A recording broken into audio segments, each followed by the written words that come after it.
My sister was murdered. She told me where her body was. 38 years ago, my little sister, Adelaide, went missing. I remember my last morning with her. She wore a floral blue dress, sitting crisscross on the chair eating a bowl of cereal. Her golden curls bounced behind her back as she threw her head back, laughing at the cartoons on the TV. My mother kissed us goodbye and sent us off to school. I walked her to the bus stop, promising her that I'd paint her nails after school. And then I drove myself to my high school. I was an introverted and moody 17-year-old girl with a love for rock and roll and skateboarding, but I loved my sister more than anything. I was there for her more than my own parents ever were. When school ended, I drove home and walked to the bus stop. As usual, I waited and waited. She never came. I ran home and called my parents, and they told me that she probably got picked up by one of her friends' moms. I called them, too, and they claimed that she never went home with them. Later that night, when my parents came home, they blamed me for being irresponsible and not making sure she came home safely, even though I had no idea where she was. So they called the police, after I had to tell them that a 12-year-old girl, let alone Adelaide, wouldn't just wander off with someone else without telling us. We filed a missing persons report and they sent her photo out. It was a long, hard 4 weeks. One night, I had a horrible nightmare about my sister. It was very short, but I could hear her blood-curdling screams and thick, red liquid splatter everywhere, her nails digging fiercely into the dirt as someone or some kind of animal was dragging her somewhere. I quickly jumped out of bed, where I was lying in a pool of sweat. I crept downstairs for a glass of water, when suddenly, I saw her.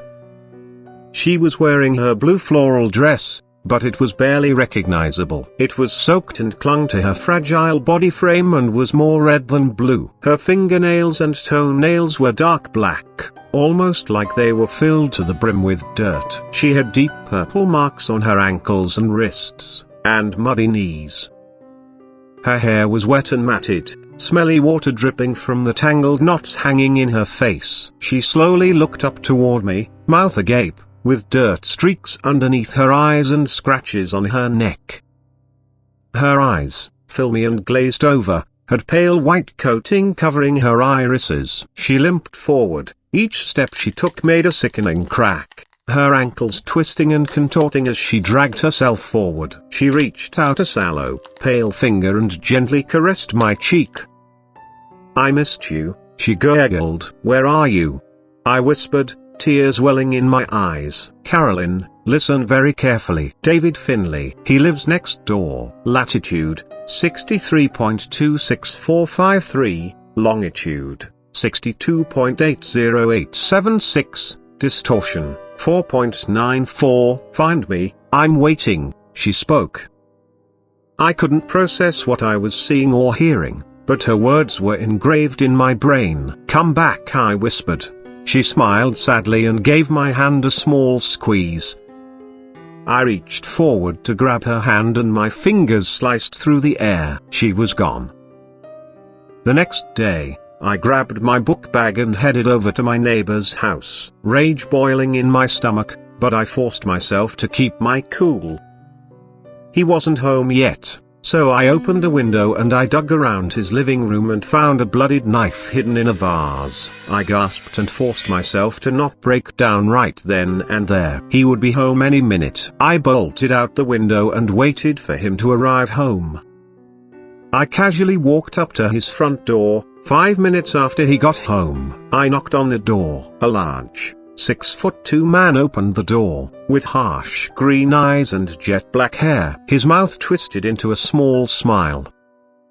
"Hello Carolyn, how are you feeling? I know it's been a hard one since you lost your sister. I know you will find her. Couldn't have gone far. I know where she is," I growled. "Are you sure about that, sweetheart?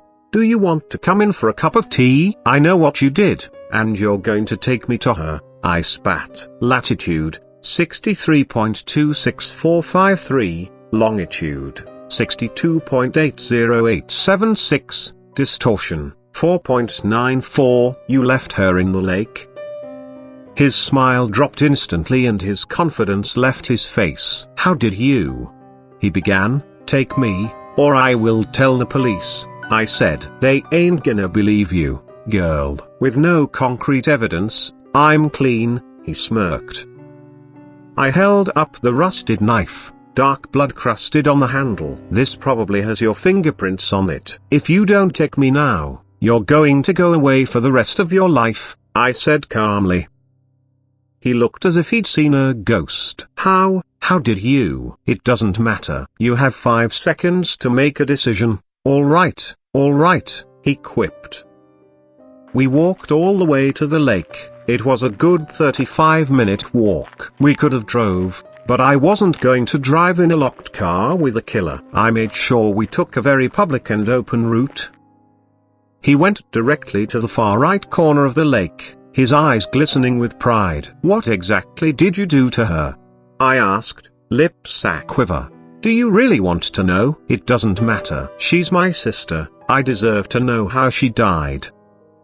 "I saw her waiting for you at the bus stop, and made conversation and invited her over for tea, with a promise that I'd give her some extra help for her English class. With assurance that I knew her parents, her sweet and innocent mind didn't know what was coming. I drugged her, I threw her in my car, and drove down here." She awoke shortly after while I was undressing her. "Your sweet, 12-year-old little sister lost her virginity in pain and in tears. After that, I tried to strangle her to death, but she simply kept fighting me. So, I took out that knife from my pocket and stabbed her to death. You see, I couldn't stop after that. Long after she died, I stabbed her until my hand ached. Then, I tied her hands and feet to large rocks and tossed her in the lake, more carelessly than you would a lifeless doll. She was everything to you, and I had the power to make her absolutely nothing." He beamed.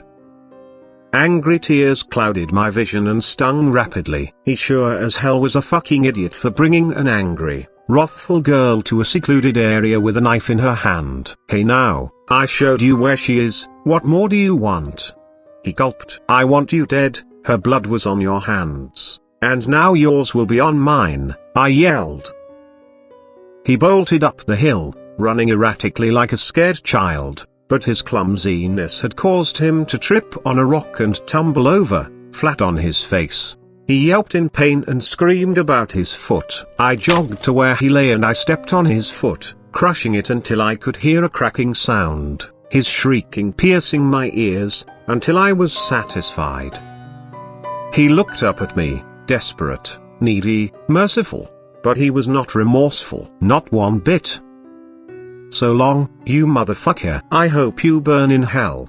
And I raised the knife with shaking hands, and thrusted it into his chest, over and over until it was overkill. Blood covered my face and my clothes, the metallic taste seeping into my mouth. Once I was satisfied, I dragged his body back down to the lake. I secured the knife in his pocket, and I ran over to my book bag and took out the 4 bricks I brought along, and the rope, and tied them to his arms and feet. I pushed with all of my strength and might, seemingly forever, until he plunged into the lake.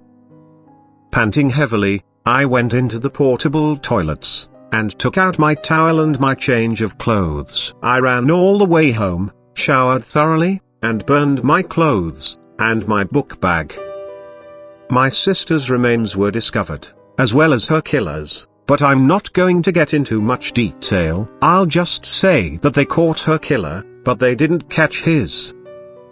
After a long few years of therapy, I learned to let her go, but in the dead of night, alone with my thoughts, I thought she would come back. I dreamed she would. I waited days, weeks, months, years.